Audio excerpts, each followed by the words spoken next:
Excuse me as I kiss the sky.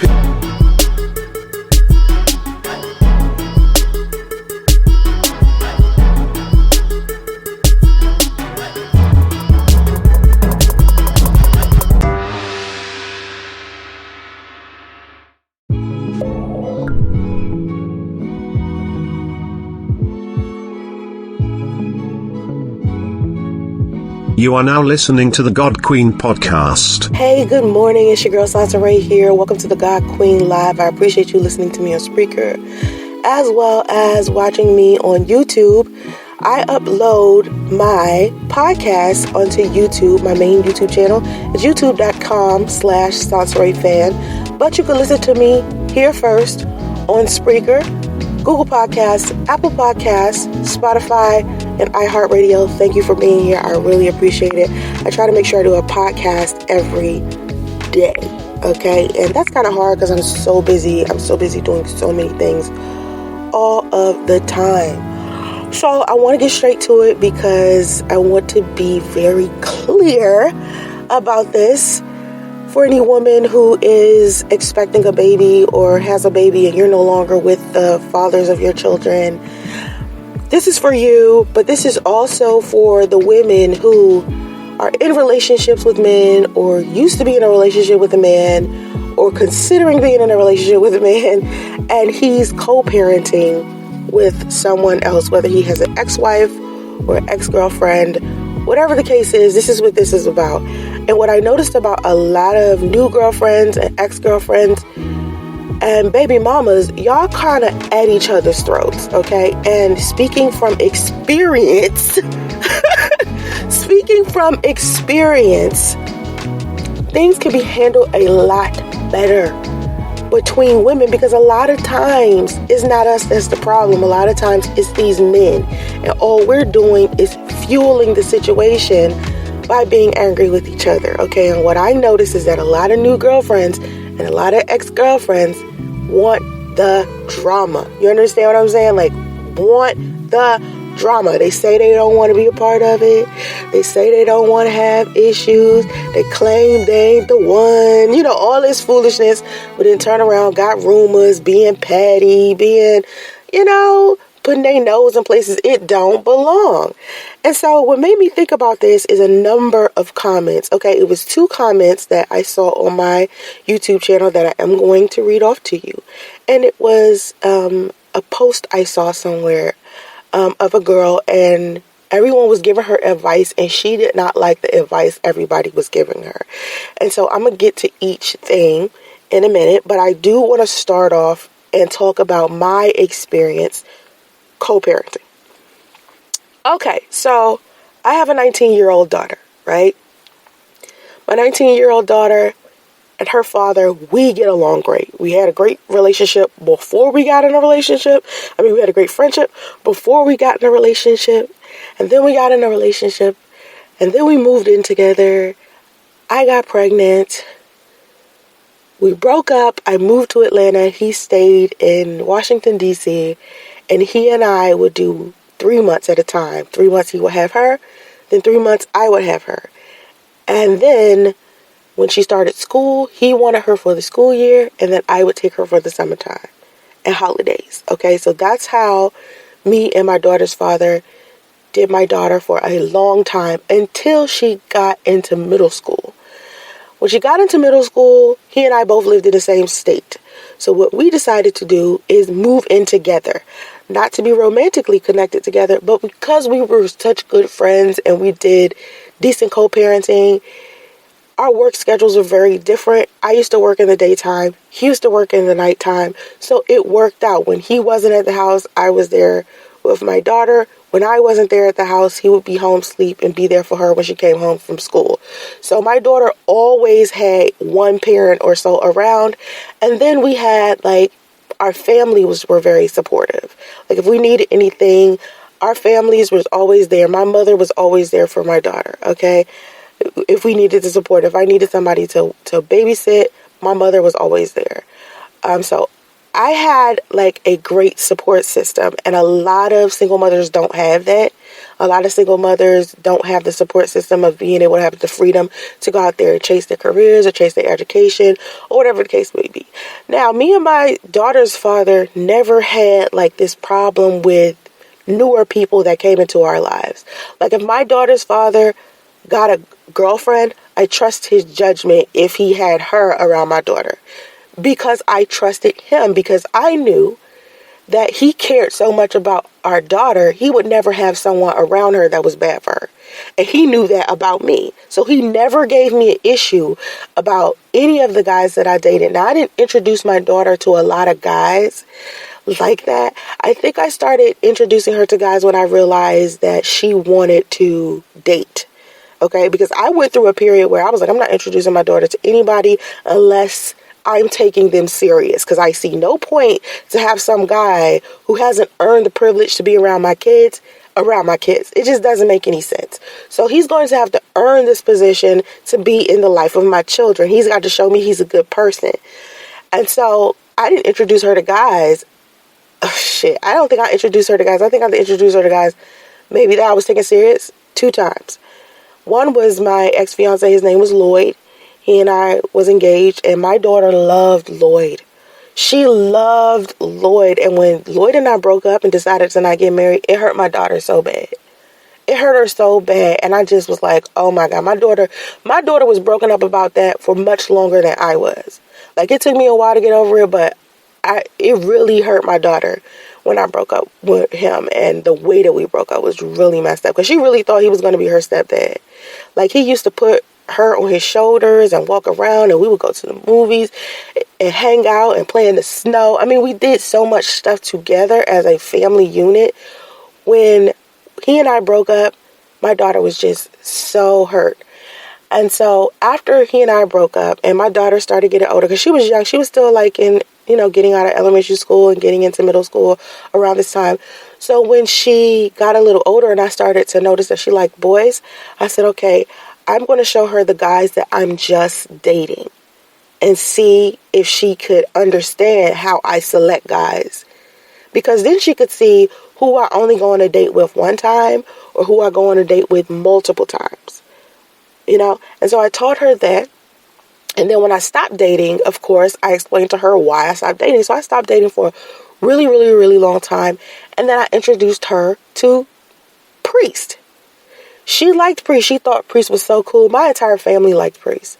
I took Priest to Washington, D.C. to meet my family. My family enjoyed him. And I said to Priest before I introduced him to my family and my kids, I said, if you are not trying to take me serious and you don't see yourself having a future with me, do not come with me to Washington, D.C. to meet my family or to meet my kids. My kid, I only had one kid at this time. I said, do not do that, okay? If you're not interested, if this is not something you can see yourself doing, please do not come into the life of my family. I just think that's inappropriate. And he was like, no, I want to be with you forever. We getting married, blah, blah, blah. I want to be in a relationship, blah, blah, blah, blah, blah. And I remember we went to Washington, D.C., and when we were there, we were at like a family get together because my little cousin had graduated from college, and it was my birthday, and it was my grandmother's birthday. And that's why they were putting, a big event together anyway to celebrate our birthday. And so at the cookout, I see Priest. He's interacting with all of my family, and he sits down and has a conversation with my daughter. And they're sitting at the table by themselves, and he's telling her how he wants to marry me and he wants to be in my life, and blah, blah, blah. And I'm sitting here saying, my daughter, talk to the guy that I'm going to spend the rest of my life with. And it felt so good. Like, oh my God, I'm really doing this. I'm really about to be, married to someone. I'm really about to be in like, a solid situation. And I hadn't been in so long. Like, it had been, oh my God, it had been almost 10 years. And I just was like, oh my God, I'm about to do it. Like, I can't believe it. I didn't even think I would get to this place where I would feel comfortable with being inside of a relationship again. And so during this time, I also knew that Priest was separated. Okay. And I remember at the cookout, I was saying to my mom, like, he's separated and he's supposed to be, getting divorced at the end of the month. Now, around this time where we were in Washington, D.C., it was like June. It was like June early, because my birthday is June 1st and my grandmother is June 6th. And my little cousin had just graduated from high school and was going to college. So in Washington, D.C., your senior year ends in May. So Priest's birthday had also just passed, because his birthday is like May 28th. And so I think it's May 28th. It's something like that. It's between the 20th and the 29th, something like that. And so I remember saying to my mom, he's separated. He's separated and he's planning on getting divorced. And she said, are you sure? Is he really doing it? And I said, yeah, at first I was a little, standoffish about it, and I was precautious and I didn't want to date him at all. But then after we talked for a while, I knew that he was going to definitely get a divorce and everything was definitely over. And so I was telling my mom this, and so she was like, just be careful. And I was like, okay. So then we came back from Washington, D.C. And I think that the relationship was going fine. But we were trying to find, this is when we started trying to figure out whether we wanted to move in together or not. And I was looking for another place, but I didn't not have a place to live. I was still living in one of the properties that my daughter's father owned. He's in real estate investment, so he had a property that I lived in with my daughter. And so I still lived in this property, but I lived so far away from home. Far away from Priest. Priest lived in Decatur. Okay, if you know anything about Georgia, Decatur is kind of east of Atlanta, southeast. And my house, my property, was in Gwinnett. And that's northeast. So they were very far from each other. It had to be like a 45 minutes to an hour drive. Okay, that's how far Priest was from me.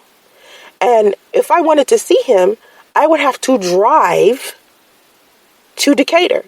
I think Priest drove to come see me at the property at the property that my daughter's father owned.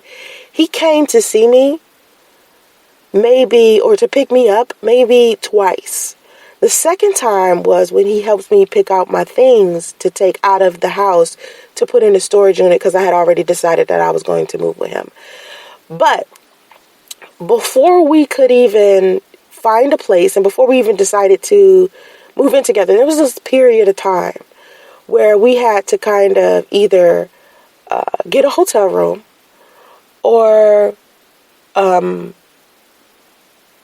stay at his grandmother's house, okay? And his grandmother was frequently going to Florida because she wanted to move to Florida. She didn't want to no longer live in Decatur, so the house would be empty. And so we would sometimes be over there.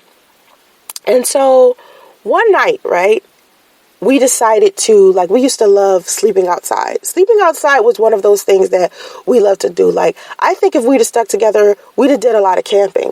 Because we loved being outside. We liked outdoors. I like being outside. I just love fresh air. I like mountain climbing. I like outdoors.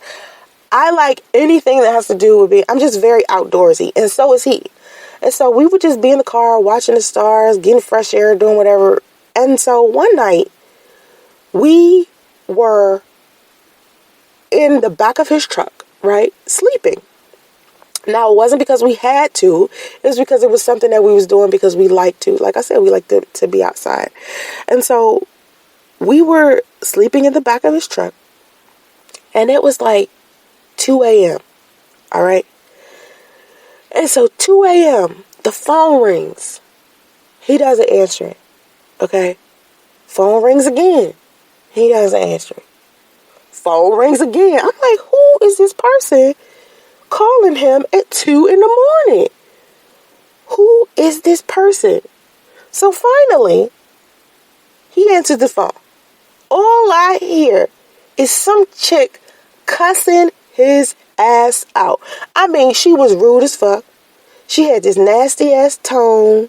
She sounded like she was pissed.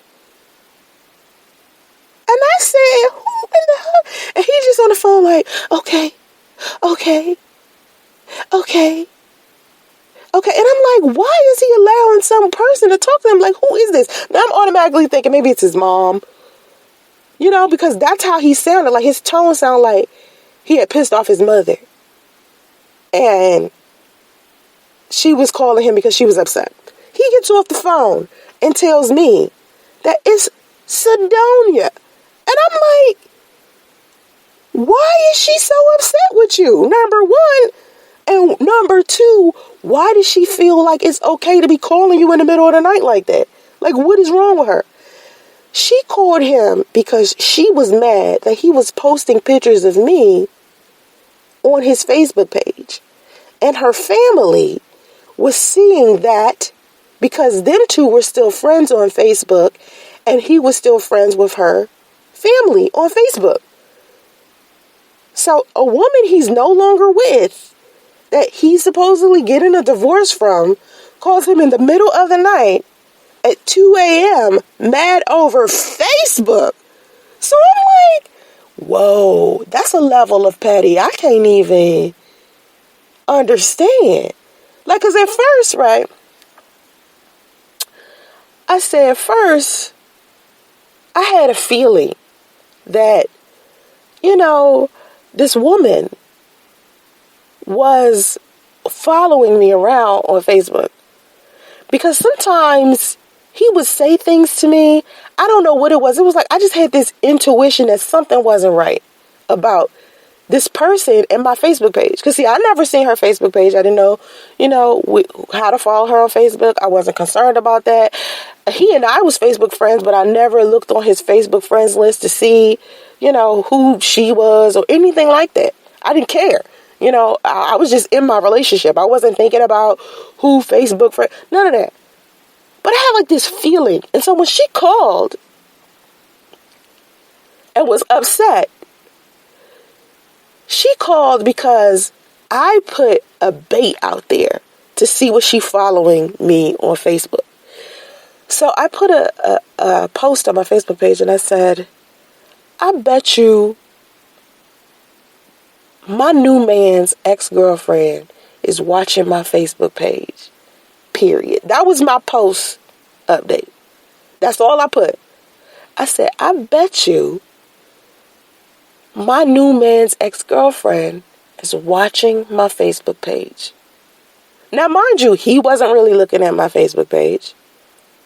I wasn't really looking at my Facebook page, but I knew something wasn't right. I don't know. I just knew like she was like lurking. And I can't remember what it was that kept making me think this. It was stuff that he was saying. And so I posted that to see what would happen. I wanted to see what he would say. I wanted to see what would happen. And so this is what prompted this woman to call him at 2 a.m. and complain about Facebook. So she's telling him to delete her, to delete his family. Now, mind you, I didn't put her name. Because I didn't really know her. I didn't tag her. I did nothing. All I put, it was one sentence. I bet you my new man's ex is watching my Facebook page. Think about that. I wasn't friends with any of Priest's family.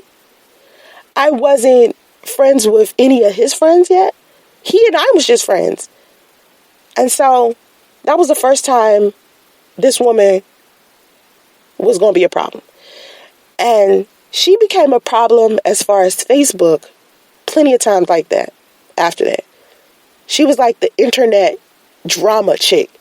And I was like, why does this chick keep trying to use the internet to fuck up my situation? And I kept thinking this in my head, like, if she wants to be with him, that's fine with me. Because, when you've been married to somebody for a long time, if you decide to, repair your marriage, that makes sense, right? That's okay. So anyway, she ended up being an issue on Facebook a number of times, right? And so I asked her for her phone number. I was like, listen, I'll talk to her. Because I don't know what you're saying to her, but I don't think it's appropriate for her to be calling you at 2 a.m. about some goddamn Facebook. It's not that deep. Okay, I thought it was like some type of emergency or you had did something or something. Somebody calling you about Facebook at 2 a.m. is some bullshit. Okay? So I took her phone number, and I had every intention on calling this woman. I really did, and completely forgot. Because she was like irrelevant. I was like, I was like, I'll just let it go. They're supposed to get divorced, officially divorced June 30th, 2017. So this was in the month of June, and I'm waiting for June 30th, 2017 to come, Anyway, so, excuse me, I put a hose in my mouth. So you may hear me, sucking on something. So,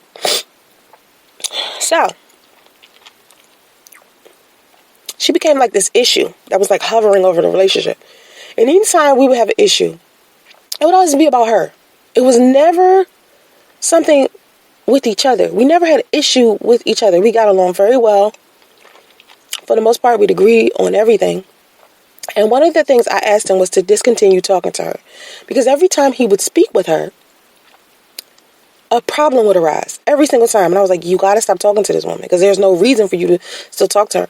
You don't have kids together. You don't have property together. You don't have anything that's tying you two together. There's no need to talk to her. What's the point? It's okay to be cordial, but to talk to her all of the time, it's not something you need to be doing. And he said to me, well, she did tell me that when I did end up in a relationship with a new person, that the new person I ended up in a relationship with would not want me to talk to her. And I said, yeah, that's the truth. Because usually when you move on and you get into a new relationship, your partner doesn't feel comfortable with you dealing with your exes. Most people who get in a relationship with someone, they do not feel comfortable with the person that they're with dealing with their exes, especially if them and their ex have no connection to each other. If you don't have any children together, there's no reason for you to communicate, honestly. For what? I mean, you could be cordial, but outside of that, for what? And so anytime he would have an issue inside of the relationship with me, it would always be when he was dealing with her. When he was talking to her. So when he stopped talking to her, because he did stop talking to her for a while, our relationship went really smooth. Really smooth. And then I ended up pregnant. When I got pregnant, she was the first person he called. Now, he asked me not to tell anybody, right? He told me not to tell anybody, but she was the first person he told. Now, this is when things got crazy, because this was supposed to be something that we were supposed to keep between us, right? We had all of these things that we wanted to, keep to ourselves. What we did in our relationship was our business. And this is when I started realizing that he had been telling her our business. He hadn't fully stopped talking to her. He just made me believe he stopped talking to her. He put on a front. And so when I got pregnant, all of the things that he was lying to me about or fronting about started to come to light, because the truth always come out. And so he had just been talking to her and just telling her our business the entire time, the entire relationship. And so, when he and I started having problems, it was all him. Number one, talking to me about stuff about people he had talked to on YouTube. He was like, Minister Jap this, Minister Jap that, Chris Law this, Chris Law that. And if you don't know who Minister Jap and Chris Law is, feel free to listen to some old content or to go onto my website. My blog is a good explanation of who these two fools are. Okay, but they made a big mess. And they swear up and down it's Soncerae. Soncerae, no, they just decided to make a big mess. Because of jealousy. And so then he started coming to me like, Sidonia is blah, blah, blah. Sidonia. And I was like, okay. So you're telling me Sidonia's having some issues? Because he was like, she has some issues and I just want to she's going through something right now and something's going on with her health.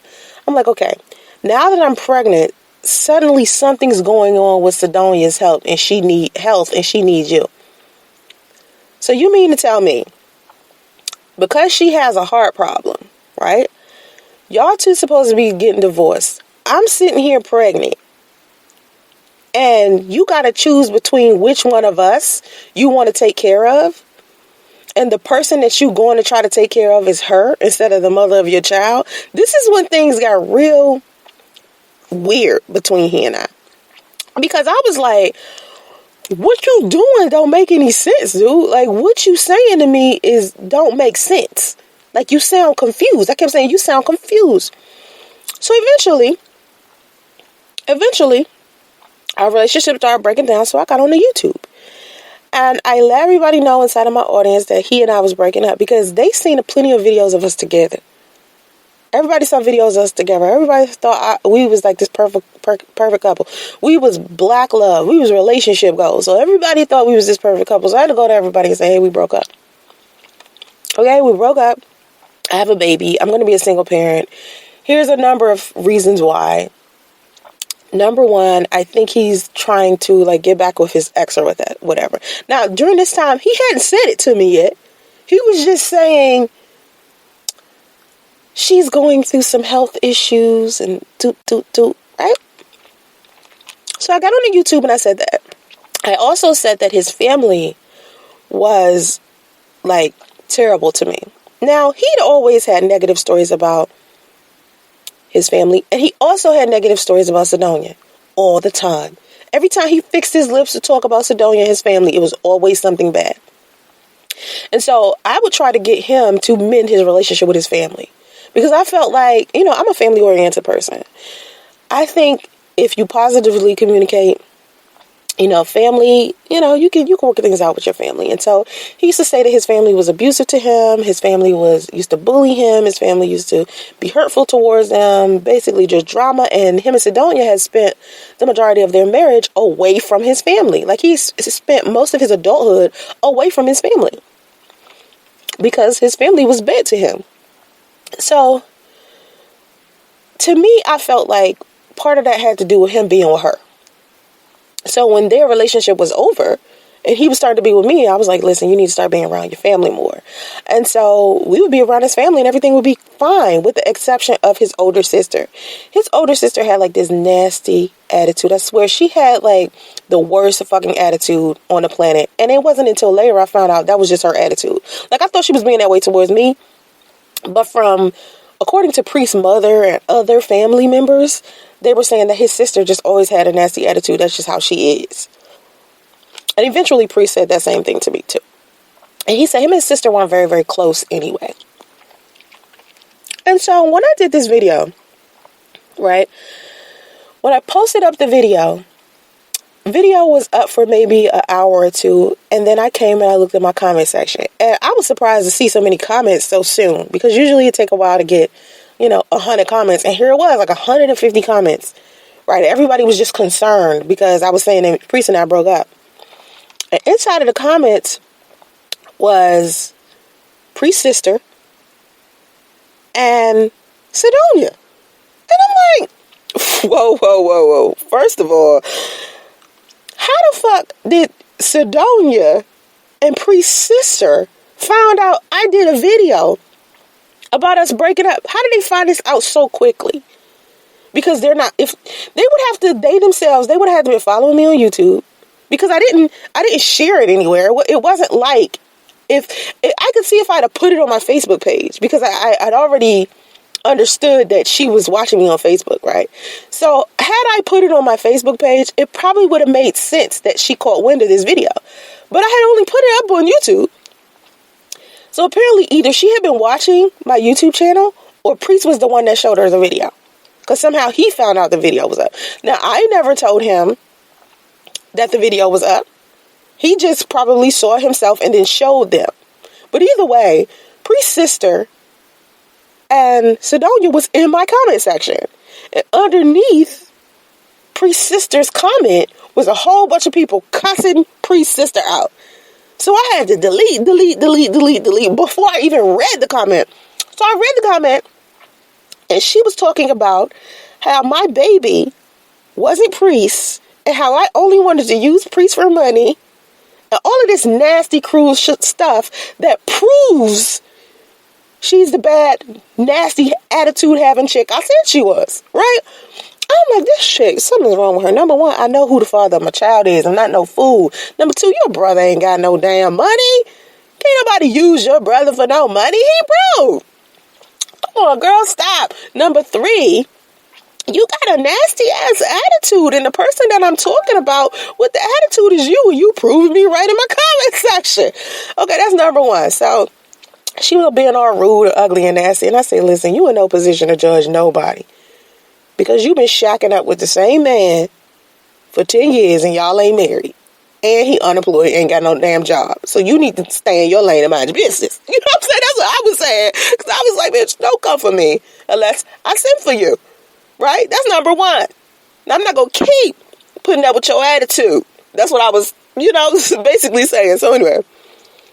And Sedonia is like, because I remember in the video, I was saying, I'm not this dude's side chick. I don't appreciate being treated like, I'm some type of side chick.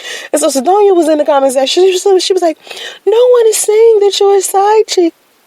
Blah, blah, blah, blah, blah. I said, listen, chick, I have no problem with you. What I got a problem with is this damn drama that's popping off online all the time with you.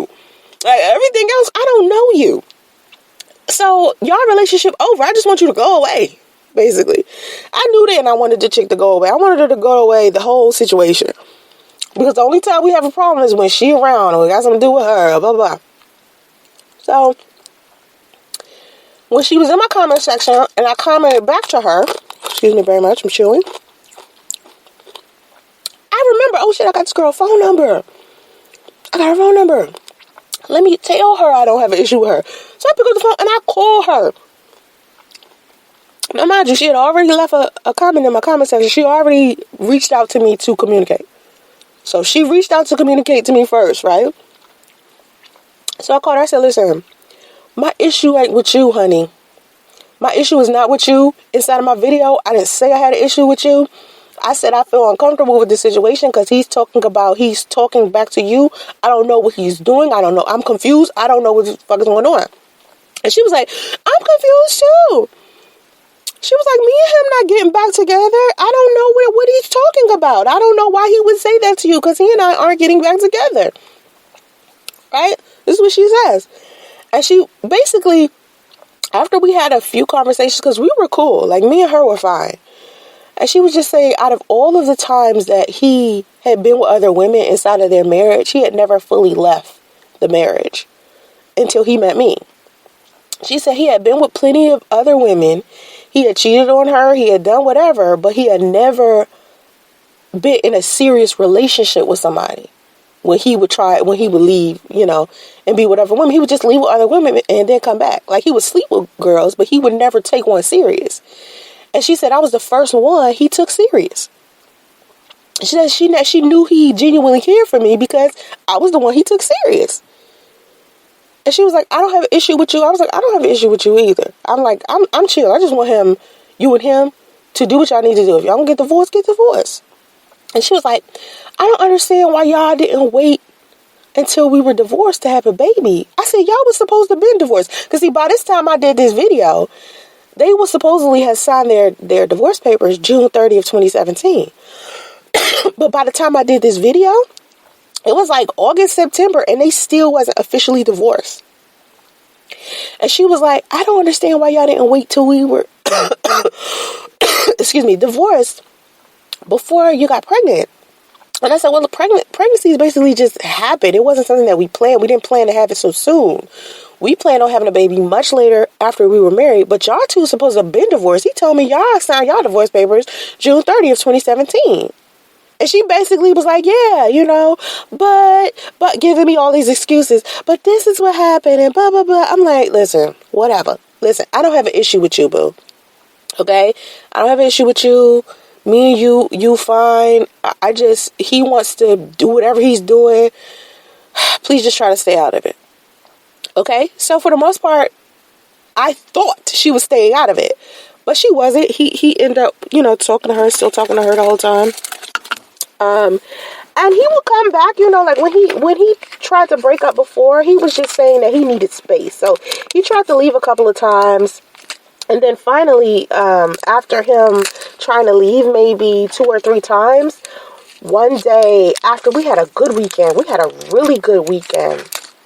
The first week of November, he and I had like this really good weekend. We went out to eat. We went to see a movie. We had a really good time. And then that Monday, he said to me that he wanted to get back with her, which was weird to me because the whole time, like from the time I posted the video on YouTube saying that we were breaking up to the time that we finally, called it quits officially, he had been talking about sleeping with other women. Like he would talk about how he wanted us to try to be with other people. And I said, why would I be with somebody else pregnant? I don't feel comfortable with that. Like if you would like to be with someone else, okay, that's fine with me if that's what you want, but that's not necessarily what I want. I'm pregnant. I can't be out here just sleeping around with guys. That's just not what I'm going to. And so he would say that, and then he would turn around and make it seem like he wanted to be, back in the relationship full blown. And so he never once said much about her in that period of time. Like after I had talked to her myself and she was saying that them two wasn't going to get back together, he had mentioned her in about a month. And so he was talking about other women. And so when he came to me, he said he thought he wanted to date her. I was like, you know what? Every day this dude come home with some foolishness. Like you would think someone who had a job, when they come home, the last thing they think about is number 1, sleeping with other women. Number 2, they ex. Number 3, a whole bunch of other foolishness. What they thinking about is some stability. Because by this time, I'm not working as much because I'm so sick from, the first trimester of pregnancy is terrible. By this time, I'm not working as much because I'm so sick. I can't even function properly. Right? We're in a hotel, sleeping in the back of his truck sometimes. Not even like how we slept in the back of his truck before to where it was just about fun. Now we're sleeping in the back of the truck because we have to. Okay? We're sleeping in Walmart parking lots. I'm sitting here pregnant. I'm trying to figure out another source of income. I'm trying to figure out what I need to do. I'm like, maybe I need to sign up for government assistance or something to get us out of this. Like, we need help, right? I'm saying this to him, and he's like, well, there's this girl at my job. I'm thinking about, I want to holler at her. It would be times where he was supposed to come home from, come back to the room so we can go get something to eat. And instead of him calling and telling me he wasn't coming back, he would go out to eat with other women. All this shit. I'm like, something is wrong with this dude. Like, his head is like all screwed up. His priorities are all over the place. And this is a 38-year-old man at this time. This wasn't like some 28-year-old dude or 18-year-old dude. This is a 38-year-old man doing this. And I'm like, something is wrong with this dude because he is thinking about everything but his responsibilities. Like, dude, if you trying to get some ass, number 1, any man who's listening to this, if you're trying to get some ass, at least have your own place, have your own car, and definitely don't be living in a hotel with your a pregnant girlfriend, okay, that you planning on marrying, that's out here thinking that y'all about to get married. Like, don't do that. Like, that's the level of lame that comes with that. Like, comes with that is a trip. So anyway, so this is when he start like defending her. Mind you, the entire relationship, he talked about her like she was the devil incarnate. Like she was a terrible person. From the very beginning, he always spoke about her like she was terrible. He would talk to me about their physical altercations. He would talk to me about how she cheated on him. He would talk about, just her issues with suicide and how she used to hit herself over the head with a frying pan because she was so frustrated with him. I mean, all types of just stuff, right? And I was like, yo, this woman is like, I don't know, hold on. I was like, this woman a trip, man. Like, real talk, like, damn. He was talking about her like she was terrible. And I was like, damn, well, I'm glad you got out of this situation. And you in a new situation where you happy, you know? But towards the end of our relationship, he started defending her as if she was like this good person. Now, this is when I realized, you know, there's a cycle to relationships. You know how when two people get in a relationship, they love each other, they fall in love, and then they get into an argument.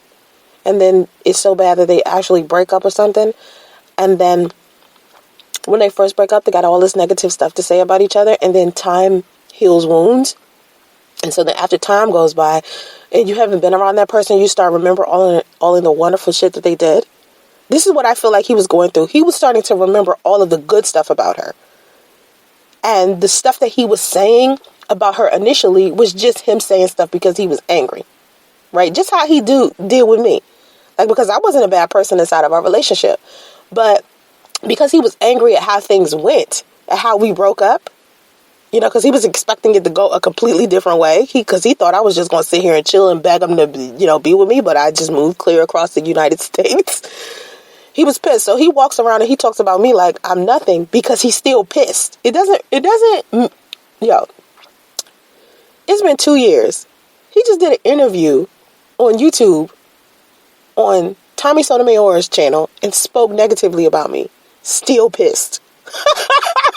Like I did something to him. He the one who abandoned me and left me in a hotel to fucking die.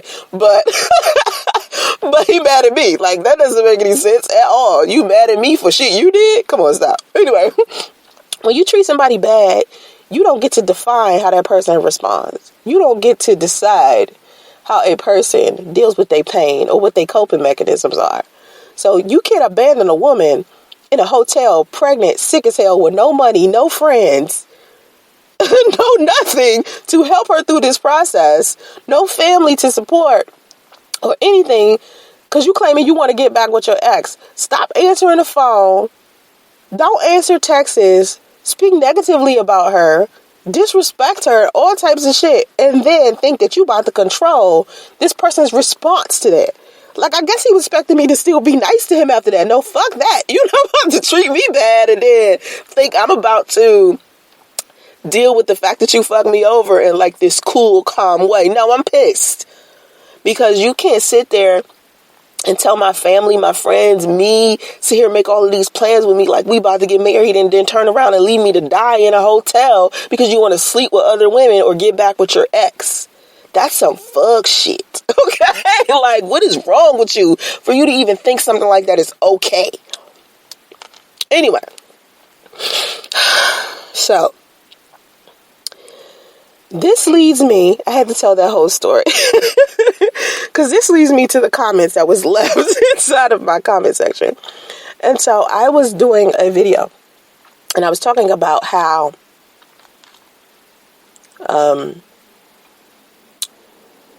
Priest had talked so negatively about Sidonia, right? He had talked about her, and she was causing drama after that. I mean, she was getting online. Like I told you, throughout the relationship, she had been using the internet to cause a problem inside of the relationship. Because I remember one time, she had got upset because Priest's mother's new husband posted some pictures of me and Priest out at this restaurant called Papados. He had also posted video footage of us. And so she was upset about that. I was like, man, like, you can't keep getting mad simply because they posting pictures of us. Like, y'all supposed to be over. Why are you getting mad because pictures are being posted of us? We together. That's how it usually is. And we're around the family. We're going to family functions together. His family are taking pictures of us together. Okay? So anyway.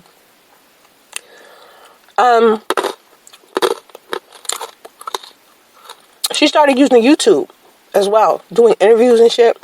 Now, my thing is, usually when you want to stay out of something,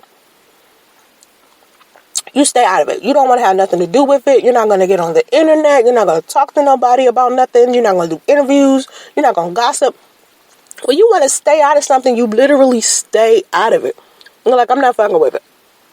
I'm not interested. I don't do that. I don't gossip. I don't bop. And she kept saying she wanted to stay out of it. And she wanted to clear her name. And I kept saying, clear your name? no one is dragging you, boo. No one is getting on the internet saying anything negative about you. If anything, you and this fool got people thinking that I'm his side chick and I done had a baby by a quote unquote married man and I've been a mistress this whole fucking time. You and this nigga got people thinking this, and this is not what's happening. You got people out here thinking I'm his side chick because you perpetuating this message.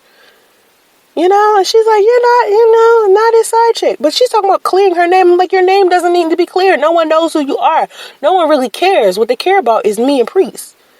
But you keep inserting yourself. Why? For what? I would get phone calls from her, texts from her, Facebook messages from her, blocked her phone number the first time. Instead of her getting the clue to not call me, she messaging me on Facebook. I'm like, girl, I do not want to talk, even just this year. I told her, stop calling me. I don't want to talk. I don't want nothing to do with you, especially with you no longer being married to my son's father. Why are you contacting me? I don't want to talk to you. But she calling my mom and shit. I'm like, first of all, how did you get my mother's phone number? Why? Or if you used it in the past, why do you still have it? And I mean, just messy. This chick is so messy, and she just tries to make it seem like, oh, she's so innocent in this situation. No, you've been playing internet games the whole time. So I'm like ultra frustrated with this chick, right? Because she's an ex, and she's inserted herself, and my son's father has allowed her to. So it's creating more drama than necessary. So anyway, I'm going to read you these comments that people said. So this one person left a comment on a video where I was talking about how Priest had said something negative. And so the person says, you said that he ran down. The name of the person is Yes or No. That's the name of that's their handle for some reason. It says, you said that he ran down a whole laundry list of bad things he did to his wife, but yeah, you thought it was going to be something different with you two. I said, Dodo, he didn't tell me this long list of shit until after. Like, when I say, remember a second ago, I said he started to defend her towards the end, because at first he was villainizing her, and then towards the end he started to talk about all these bad things he had done to her. And so I was telling this person as a response, he initially pinned her as the bad guy, leaving all of the bad things he did out. And had he told me before I got pregnant the long list of stuff he did to her, I would have never dated him. I would have never dated him. Okay? Like, had he said, like, he started to tell me that he had been cheating on her. I mean, all of the terrible things that he had did to her throughout this 15-year marriage. And he didn't decide to tell me this until after I was pregnant. So he spent most of our relationship talking bad about her, not really disrespecting her, but making it seem like he was a victim of hers. And then suddenly when I got pregnant, he praising this woman. Like she's, the best thing that's ever happened to him. She's the best thing since sliced fucking bread. And he was the one that did all of this stuff. So had he been telling me from the beginning what the truth genuinely is, and honestly, the truth to me is that both of them was doing stuff. Because to me, he had told me that she cheated on him. And when he first met me, them two were living together. And she kept bringing this guy over to the house in his face. And it was a guy that she was dating, and this guy was in a relationship with somebody else. So she was playing side chick to another man and was bringing that man over to her house where her and Priest lived, which was disrespectful as hell. But this is what she was doing. And he was also sleeping with other women, right? But he had never taken anybody serious. He was just sleeping around. So he was just making it seem like she was a villain who had cheated on him before and was doing all this terrible stuff and was controlling and manipulative and trying to do so many things. She would never allow him to speak his mind. She was controlling everything. This is what he said. He was just saying that she controlled everything and she didn't let him have his own opinion and his own mind and blah, blah, blah. And he said, we didn't have problems in our marriage until I started talking back to her because I used to let her do whatever it is that she wanted to do. And then when I started to, want to do my own thing or, tell her what I wanted, our relationship started having problems. So that's the first comment someone left me. And so then I posted this other podcast. It was called Stop Trying to Change Him with Loyalty. And inside of it, I was just being very specific about standards, requirements, how you can't use loyalty or be a down-ass chick for a guy because he's not going to change into the man that you want him to be. Okay? He's going to be whoever he wants to be. And if he decides to change, it's not because of you. Regardless of whether he makes it seem like it's because of you or not. This man just decided to change because he wanted change in his life. Not because he suddenly felt like you was worth him making the change. Most men are just tired of being who they were. And they're sick of the games that they were playing or juggling a whole bunch of women, and they just decide to settle down. Or they deal with their issues because a lot of men got a whole bunch of emotional issues and they use promiscuity and playing women, all of this stuff to deal with their pain. So when they decide to, stop doing that, a lot of times they're over the pain associated with their last breakup or the last time they fell in love. And so anyway, this woman, Regine Jules, she put, you can't be toyed with if you set boundaries from the get-go. That'll save you a lot of headache. He showed you who he was, but you didn't listen. He told you how he felt. He told you about his wife and the shit he put her through, but you continue with the relationship. Yes, he's a liar, but you know he is a liar because he lied to another person already. You're going to have to take the L here too. Ladies, set your boundaries. When cross them, leave them, period. Now, I think people keep forgetting that eventually I decided to leave this relationship because it was no longer suitable for me. And the way I did it was moving across to the other side of the United States. Because he didn't think I was going to leave. He thought I was going to stay there and put up with his foolishness. Because he would always say to me, you're not going to leave me. You're not going nowhere. You're going to sit here. You're going to wait for me to get my shit together. You're going to chill. You're going to blah, blah, blah. This is what he thought. I was like, you really think I'm going to sit here and let you sleep with a whole bunch of women, go out here and do all this foolishness while I just sit here and wait for you to decide when you want to be good to me? You really think that?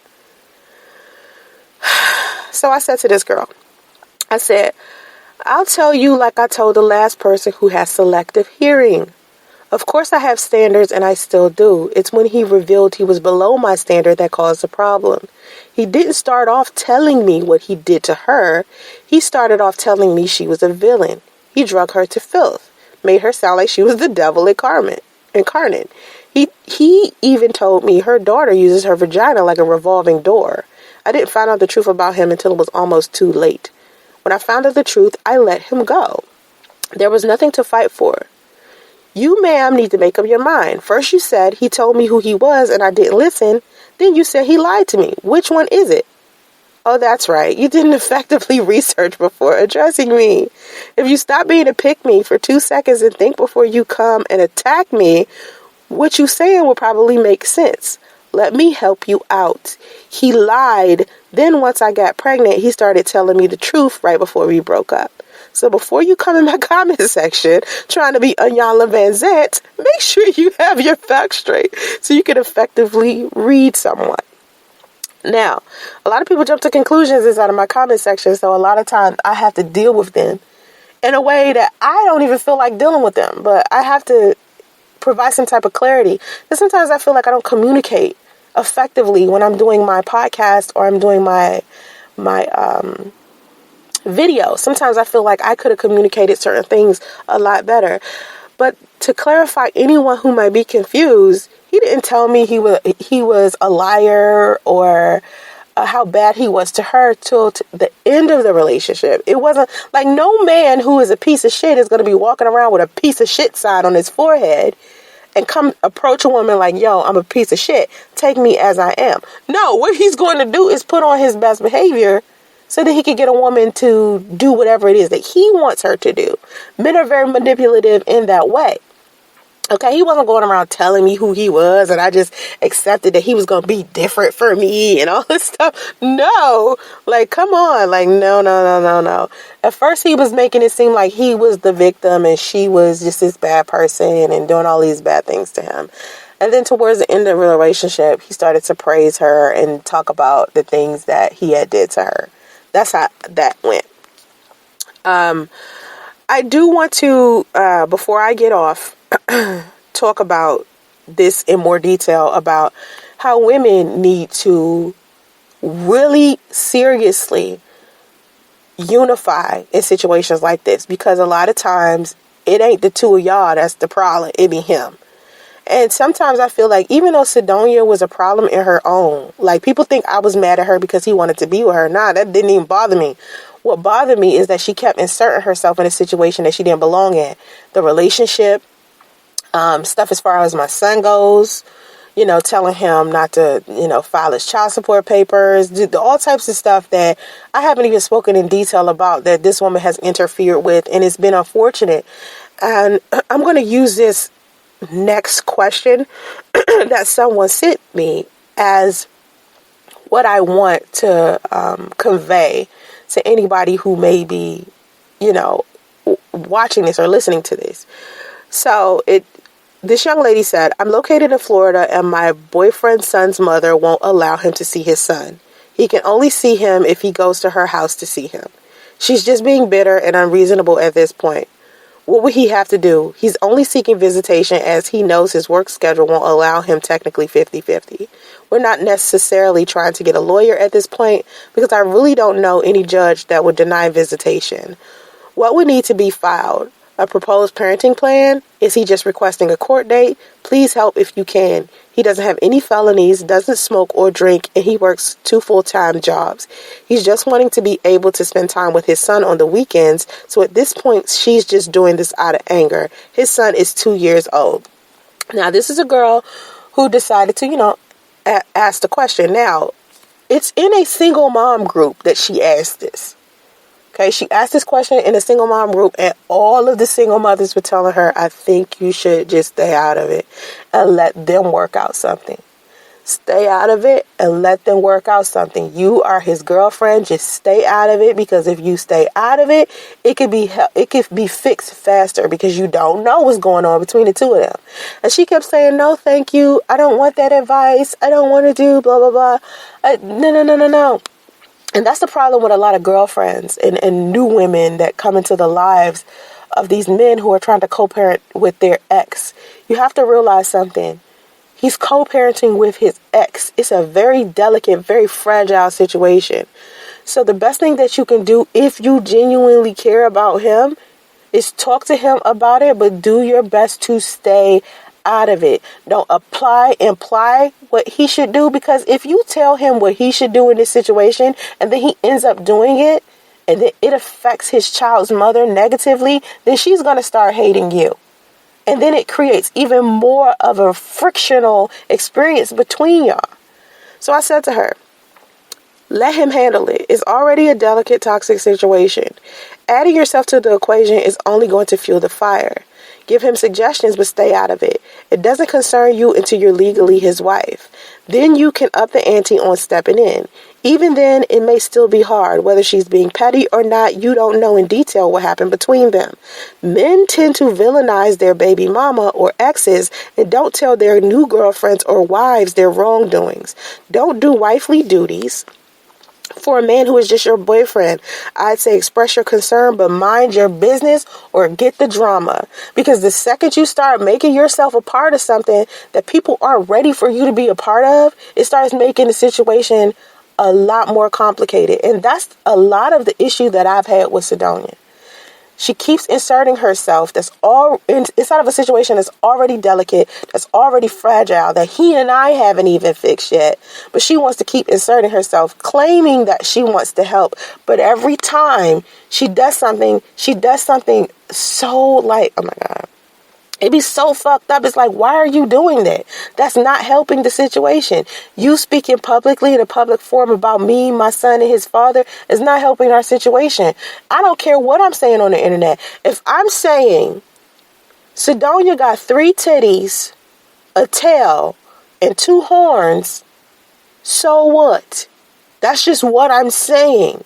You know what I'm saying? You don't have to have a response for everything, especially if you claim you're trying to stay out of something and you're trying to clear your name. The best way you could do that is by not saying anything, not dignifying anything with a response, if that's truly what you wanted.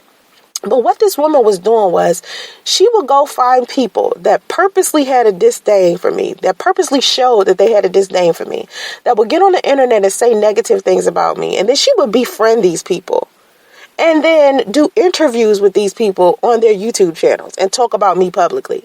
Now, if you want peace and you want things to be smooth between the 3 of us, and you want to be quote unquote stepmom or whatever it is that you want to do with my son, you really believe that getting onto any social media platform, interacting with my enemies, is going to be this effective way to smooth things out and stop the drama between the 3 of us. You really believe that?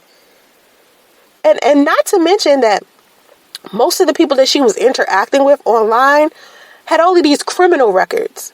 Like, I had to do background checks on all of these people that were creating all of this negative content about me online, because that's what ended up happening once I went to the police from being stalked so much. I ended up finding the criminal background of these people. Right? And I'm seeing these people done had assault charges, welfare fraud charges, child abuse, resisting arrest, robbery, all types of stuff. And these are the people that my son's father and Sidonia were surrounding themselves with. And then they were wondering why I didn't want to have them to have anything to do with me and my son. Because it was adding on to the drama. Like, I would get on YouTube, right? And I would talk about my frustrations with being abandoned in a hotel, pregnant and sick with no money, right? And I would have to turn around and do crowdfunding, right? That's a humiliating, frustrating situation to be in. And I'm dealing with that situation the best way I can, coping with it. But no one gives a fuck that I'm in this bad situation. They just want to keep dragging me to filth, keep trying to make me feel bad about myself. The man I was in love with just walked away from me, broke our entire family up over some bullshit. And people just want me to get over it like he was just some fling I slept with once. No, this was a man that I was in a full-blown situation with, someone whom I was engaged to, planning on marrying. Of course I was going to feel some type of way. And of course I was going to deal with it the best way I could.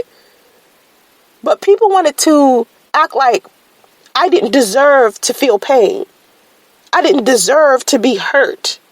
Because I'm quote unquote a single mother, or I'm quote unquote pregnant by a married man. Do you know how humiliating it was for my son's father to depict me in such a negative way when I was not sitting here pregnant by this devoted, committed husband who was in love with another woman? When that was never their situation? Do you know how hurtful that was? So I'm sitting here dealing with that. And Sidonia and Priest are trying to make it seem like I'm not supposed to feel like that. Are y'all kidding me? It's like neither one of them gave a fuck about how I felt about anything that they were doing, playing around with my life, secretly fucking with each other and talking with each other during our relationship. But I'm supposed to not feel some type of way about that when I've been honest with both of those people and neither one of them could give me the same honesty. And then I'm supposed to sit here after they've showed no kind of compassion, no kind of sympathy for me. I'm supposed to sit up here and co-parent with these fools freely when the crowd and company that they keep are all people that don't like me, all people that stalk and harass me, and then they join in with these people, speak publicly about me, but don't want to have private conversations with me. And then when I do have a private conversation with Sidonia, she's either trying to convince me that she's trying to stay out of it, but her behavior isn't running parallel, or she's trying to convince me that she's on my side, but then get into a public forum and is all on Priest's side. She called me so many times, I just want to help your son. I want Priest to be around his son. Oh, really? Well, from this end, from what I understand, you don't want him around his son. You don't want him to see his son. If you did, you would stay out of this. Let me and him handle it. And if I've asked you more than once to stay out of this situation because it has nothing to do with you, stay out of it. You keep inserting yourself and then you wonder why I keep coming for your throat. Because you keep inserting yourself in the worst way. In the worst way. But you want to pin yourself as like this innocent chick when you've been causing drama the whole relationship. The whole relationship. The only time we got an issue is when you come around. And then now you want to tell me you want to stay out of it. Had you stayed out of it from the beginning? Had you not called Priest 2 a.m. fussing over Facebook? Had you not come into my comment section after you see me post a video talking about we broken up? Had you stayed away from that? Because people that don't want to have anything to do with anything aren't going to say nothing because they don't want to have nothing to do with it. Y'all will be easier to talk to privately. Can't talk to these two privately, but anybody could get these people on the phone, these two people on the phone, and talk to them publicly. But talking to them privately, I couldn't seem to do. Like, I was sitting here, like, calling them, couldn't get nobody on the phone. Like, not them, but Priest. Can't get Priest on the phone, but he can run his mouth on social media with Sidonia at the drop of a hat. He could get on social media, do all these YouTube videos and interviews. And don't even be started on him creating a YouTube channel, posting all of our text messages. Posting all of our text messages. And people still try to make me the villain in the situation. And that's unfortunate that society would even feel comfortable with that. And the only reason why they vilified me was because Sidonia and Priest perpetuated this fake ass lie that I was like this side chick who was his mistress and just having a baby by him. Do you know how hurtful that was when I was pregnant? And nobody gave a fuck. Nobody gave a fuck. Except for the people who could relate. Except for my friends and my family who this stuff was affecting as well. Because they knew the situation. They've been around Priest. They seen him. He had plenty of conversation with them about being with me for the rest of my life. Not, oh, she's a mistress that I didn't give a fuck about and she's trying to pin a baby on me that ain't mine. You know how hateful and cruel that is? To say that to or about someone who genuinely cared for you? All of the things that I did for that man, you have no idea. And so, when you're dealing with a co-parenting experience, right? Where you might be a girlfriend or you might be a stepmom or you might be whatever it is. You might be an ex. Instead of thinking about yourself in the situation and how you feel about what's conspiring in front of you, you have to understand that there is a relationship that's more important than the relationship that you got with this person. And that's the relationship that these two people got to have in order to co-parent. And you got to let these two people heal first. You got to let these two people iron they shit out first before you can insert yourself. Then when things seem to be smooth between the two of them and they can co-parent with ease, then you can start inserting yourself. But when wounds are fresh, when stab wounds are fresh, you cannot come into a situation thinking you about to make the situation any better. If a child is under 5 years old, trust me, them stab wounds are fresh. My son only 1. So when these girls come around and they be like, my son's father or my boyfriend has a baby with such and such and the baby's only 5 months old, or my boyfriend has a 3-year-old and blah, blah, blah, and they really want to have something to do with it, you got to let these people heal. Let them deal with their co-parenting experience and iron out whatever issues they got to iron out. And once it's smooth, I promise you, you can insert yourself and the drama won't be there. When you insert yourself too soon, or you try to quote unquote help, or what you go through, what you think you want actually matter in the situation, you're making the situation a lot worse. Believe me. You're making the situation a lot worse. Because people are fragile. our feelings, our emotions, our thought processes. We've grown up in completely different ways. And a relationship that we thought we was about to build together comes crashing down to the ground. See, it's different if two people, had a one-night stand and then one of them ended up pregnant. That might be an easier situation to co-parent. Maybe. Once y'all get y'all DNA test and y'all can prove that the baby is yours and dude's the father and all of that stuff, it might be easy to co-parent after that. But when two people build a relationship together where they thought they was going to get married, or they did actually get married, and then they had a divorce, and then they still got to take care of children together, they got to deal with each other. Whether they want to deal with each other or not, they got to deal with each other. So you got to move out the way and let these two people figure out their shit. Because they slept together without you. They created a baby without you. They was in a relationship without you. So you can't think simply because you suddenly joined the relationship or you're suddenly new to the situation that you're just going to fit right on in and just slide on in. No, because there was a situation that was created that had nothing to do with you. There was no third party there. So you got to allow people to get over the pain, the anger, the frustration, the resentment, the guilt, all of the things that are associated with a bad breakup. Me and my son's father broke up bad. And I don't usually break up with people bad. I don't have time for that. Usually I get along with somebody, you want to go on about your business file, we can still be cool. That's how I am. But when people do stuff as messed up as my son's father did, I have a lack of respect for him as a human being now. So we got a whole thing we got to build that don't have nothing to do with somebody else in order for my son to see a healthy co-parenting experience between the two of us. Because now this man has to earn my respect back as a human being. He got to start right there first. Because he tore that to the ground easy. When something is demolished, building it back together can be difficult, especially if it crumbled in so many pieces that it can't be rebuilt. That you literally got to start over a whole new structure and a whole new design of a situation. Me and my son's father can't be what we used to be to each other. We got to start a whole new friendship. We complete strangers right now.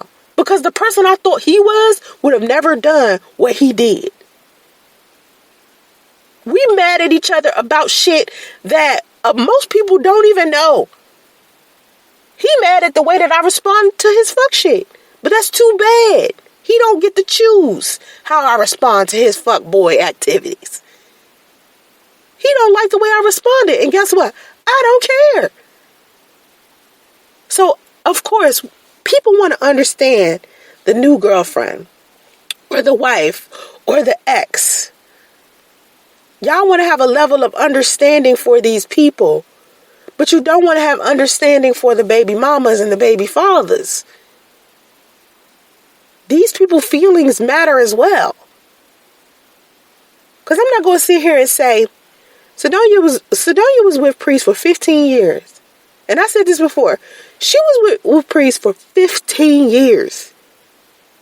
They don't have any kids together. And he meets me 2 minutes and we got a baby. You know how hard that might be for her? No one knows. But I know for me, if I was married to somebody for 15 years and I genuinely loved them and we were going through a divorce and we've been separated, of course, there's some feelings involved with that. You're not just going to get over that. That's why I asked Priest when we was together. I was like, you sure? You ready for this? Are you sure you're ready to move on from somebody else? I've been separated from 2 years. This is really over. I'm over with all this. It's her that's still clinging on. This is what he was saying to me. I only live with her because of convenience, for finances. We don't have any emotions for each other. We cool. We don't have any of that. You should have seen the look on my face when I found out they lived together. I was like, nigga, this wasn't something you could have told me a long time ago. And then when I got pissed about it, he was like, I'm moving out. And he moved out. So because had he not moved out and he'd have stayed at Sidonia's house, we probably wouldn't have ended up staying together. But the fact that he moved out and he made it seem like him moving out was because of me, that's what made me stay with him. But the truth was, she threw him out. I didn't find this out until later. She threw him out because he literally, quote unquote, I'm assuming, according to what she says, but she's so flippy floppy, he had got her evicted. So this is why he was moving all of his stuff. There was so much drama filled inside of this situation that it needs to be baby steps. You have to take it one moment at a time. It's not going to just suddenly be fixed. Like, I got so many videos out there of me just upset with a whole bunch of stuff that Sidonia done did. And people really thought I was just pissed off at this chick because Priest wanted her. And I'm like, yo, that's not even close to what's wrong with me with this woman. It's because she inserted herself in something she doesn't belong in. I had a baby with Priest, not Priest and Sidonia. I still have yet to see this Sidonia person face to face. And she has affected my life from a distance than any other person has. All because she continues to insert herself in something that isn't even her business. And that's the issue. So all of the girlfriends out here, or wives, or ex-girlfriends, listen, let two adults deal with their situation, iron their situation out, and then you can come in, build your relationship with the child, and you're going to have to build a relationship with the mother of the child as well. Two grown-ass people should be able to be cordial for some children. But it's one step at a time, one moment at a time, and everybody got to have a level of respect for each other's past, for each other's future, and for each other's present. If you can't do that, y'all not going to have a healthy co-parenting experience ever, man. It's never going to happen. It's never going to happen. So you really have to factor in what's more important. And what's more important than your marriage or your relationship is the relationship that a father has with his children and a relationship that a father has with his children's mother. Because when you're raising little people, these little people see you and they mimic your behavior. And if a mother and father don't get along, children see that. And they become what they observe. So I'd rather my son see me without Priest than him see me and Priest arguing with each other. I'd rather my son not have his father around than have his father around confused, discombobulated, manipulating people, lying, being cruel, being verbally abusive. All of the negative things that come with my son's father, I'd rather him keep that shit to himself on the other side of the United States than come and be around justice like that. Because I don't teach my son that. We got a happy environment over here. And if Priest can't do the healing that he needs to do in order to become a better version of himself for justice, I don't want him around. And the first step that Priest need to do is let go of Sidonia. That's the first thing he got to do, is heal from that situation. And I don't know how long that's going to take, but justice ain't going to stop growing to sit here and wait for Priest to decide when he going to heal from being in a toxic marriage with Sidonia.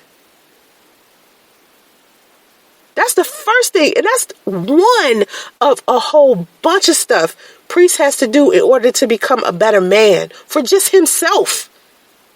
Just himself. He got to fix him first, because it starts with him first.